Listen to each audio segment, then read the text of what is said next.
Développer son réseau lorsque l'on est entrepreneur peut parfois s'avérer difficile à concrétiser si l'on n'a pas les bons conseils. Comment financer son projet, protéger son concept ou encore recruter ses franchisés. Voilà des exemples dont la société Franchiseboard a les clés pour que vous réussissiez votre développement. Laurent de la Fontaine, bonjour. Bonjour. Alors vous êtes associé fondateur de Franchiseboard, un nouveau réseau d'experts au service des franchiseurs. Expliquez-nous de quoi il s'agit plus précisément.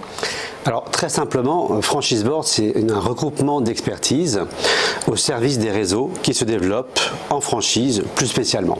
Donc nous avons du consulting avec Axe Réseau, nous avons du juridique avec Hubert Bensoussan, du digital avec Franchise Marketing Factory et puis enfin du recrutement avec Key On Call. Axe Réseau que vous dirigez aussi, que vous avez fondé cette société. Tout à fait, en 2011 j'ai créé Axe Réseau qui est plus spécifique à tout ce qui va être le consulting, l'organisation, la production des modèles opératoires, tout ce qui va être nécessaire à la création du concept en franchise. Alors chez Franchiseboard, à quelle problématique finalement vous répondez? En fait, nous avons trois types d'offres. Nous avons des entreprises qui cherchent à se développer, mais qui ne savent pas de quelle façon. Donc là, on va faire ce qu'on appelle un diagnostic de franchisabilité ou un plan d'action du développement qui va permettre à l'entreprise de savoir si elle peut se développer, oui ou non, et de quelle façon la plus opportune. Ça, c'est la première offre du cabinet. La deuxième va concerner les entreprises qui sont déjà en réseau et qui subissent une problématique de formation, de recrutement. Et là, on va être davantage dans du diagnostic. Et puis enfin, la troisième sont des entreprises qui cherchent absolument à se développer, qui en ont les moyens et qu'on va développer de A à Z sous un modèle souvent de franchise, c'est-à-dire de la phase avant-projet jusqu'à l'aboutissement, c'est-à-dire le recrutement des premiers partenaires. Et l'ensemble des entreprises qui composent Franchiseboard permet d'accompagner nos clients sur chaque étape de cette création d'entreprise en réseau. Est-ce qu'on parle uniquement d'entreprises qui appartiennent à des grands groupes, par exemple? Alors pas du tout. Alors, effectivement, on va travailler pour Suez, pour Eni, enfin pour des très grands groupes très connus comme Auchan, Gap et autres. Mais il me vient en mémoire Miss Cookies qui est une PME de Dijon, Feuillette, boulangerie Feuillette qui est à Blois, Canibest qui est du dressage canin, très amusant, à Bordeaux. Donc on va être sur la TPE, la jolie start-up, jusqu'au groupe qui est dans le CAC 40 voire plus. Votre examen de franchisabilité auprès d'une entreprise comme par exemple les boulangeries, vous en parlez à l'instant, combien de temps ça met pour que vous puissiez vraiment établir toutes les stratégies pour voir si c'est possible de franchiser? Alors si c'est un secteur non réglementé, on va dire entre 2 et 3 semaines parce que nous avons une bonne expérience, on a plus de 300 clients depuis 2011, on commence un peu à connaître le métier. Si c'est une entreprise dite réglementée ou qui n'existe pas encore aujourd'hui en franchise, il y en a plusieurs, là on travaille pour des experts comptables par exemple, ou pour des courtiers, et là c'est un peu plus compliqué, on va davantage être sur 4 à 6 semaines. Le secteur principal qui est plus apte à se franchiser, c'est lequel selon vous?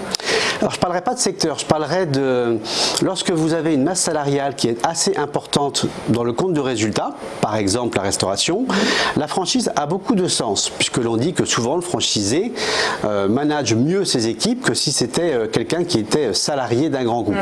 Donc lorsque vous avez une entreprise dont la masse salariale est importante, souvent la franchise a du sens. Est-ce que pour les futurs franchisés, il y a des pièges à éviter quant au choix justement de leur franchise? Oui, il y a on va dire, sinon des pièges, des précautions. La solidité du concept. Est-ce que le concept est un concept qui a des avantages concurrentiels? Je pense la première des choses.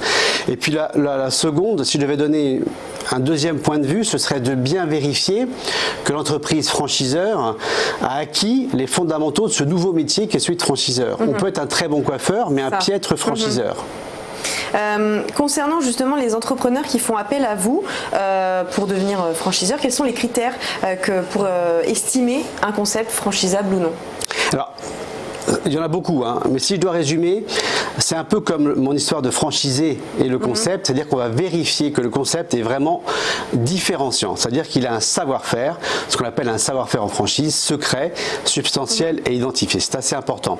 Le second point, il faut qu'il ait une marque, ou quelque chose qui va être attrait à un concept, c'est-à-dire qu'il faut que les gens reconnaissent que derrière le M de McDo, il y a tout ce qu'on a chez McDo. Et puis enfin, le troisième, il faut qu'il soit capable de porter ce projet de franchise, c'est-à-dire qu'il soit un peu pédagogue, beaucoup de leadership, leadership, c'est un métier nouveau qui s'offre à lui et il faut bien qu'il prenne en considération l'ensemble des étapes et les exigences de ce nouveau métier. Alors on le disait, votre Franchise Board réunit plusieurs domaines d'expertise, donc de quel profil sont constituées vos équipes aujourd'hui? Alors aujourd'hui on a 52 collaborateurs, que des salariés, on n'a pas de freelance chez nous et les collaborateurs sont vraiment issus de tous horizons, c'est-à-dire que ceux qui sont dans le digital sont davantage forcément sur des métiers dits d'image ou d'internet. Si je parle d'Axe Réseau, les consultants sont tous issus du secteur de la franchise, que ce soit via leur diplôme, soit via leur expérience professionnelle. Qu'est-ce qui vous a donné envie de travailler dans ce milieu ? Alors en fait, j'ai commencé moi dans la distribution et petit à petit j'ai grimpé différentes entreprises et différentes fonctions et je me suis aperçu que la franchise avait un énorme potentiel en France et j'ai souhaité accompagner les jeunes entreprises qui ne pouvaient pas se payer entre guillemets les services des grands groupes de consulting et mes premiers clients étaient des petites startups que j'ai accompagnées. Est-ce que vous attendez que les gens viennent vers vous? Est-ce que vous pouvez, vous directement, si vous trouvez une entreprise qui pourrait être franchisable, vous allez vers eux et vous leur proposer vos services? Comment ça se passe? Typiquement en 2012, je suis allé voir Clopinet, cigarette électronique. À l'époque, personne ne connaissait, c'était même pas du tout réglementé, on va dire. Et aujourd'hui, c'est le leader français, la cigarette électronique. Donc oui, lorsqu'un concept me plaît ou me trouve, je le trouve un petit peu intéressant.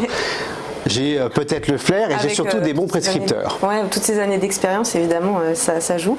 Quel avenir vous envisagez pour Franchise Board aujourd'hui? Radieux. Aujourd'hui, c'est un secteur qui ne connaît pas la crise. Beaucoup d'entreprises se développent, pas forcément en franchise, et ont besoin d'accompagnement, ont besoin d'un service global pour ne pas rater leur projet de croissance. Et avec ce réseau, Franchise Board, K-Call, toutes les entreprises qui sont au sein de Franchise Board font de leur mieux. Et aujourd'hui, c'est une référence puisqu'on a beaucoup de cas concrets de succès pour accompagner ces dirigeants. Ça pourrait grossir, Franchise Board, à accueillir de nouvelles sociétés à l'intérieur ou... Oui, ça grossit. Je dirais pas tous les jours, ce serait absolument stupide, mais on grossit, je dirais de manière mensuelle. On accueille soit de nouvelles offres, soit effectivement de nouveaux partenaires. Et combien d'entreprises vous avez réussi à franchiser depuis le début depuis le lancement de Franchise Board finalement? Alors Franchise Board, ça serait compliqué parce que si on prend le cumul de toutes on a à plus de 500. Disons, on est probablement Axe Réseau, le premier. par exemple, vous, c'était votre expérience, enfin votre société à vous. Vous aviez réussi à travailler avec combien de sociétés? Alors en fait, moi j'ai 300 références depuis 2011, mais pas toutes en franchise, parce qu'on travaille aussi pour des succursales ou des diagnostics.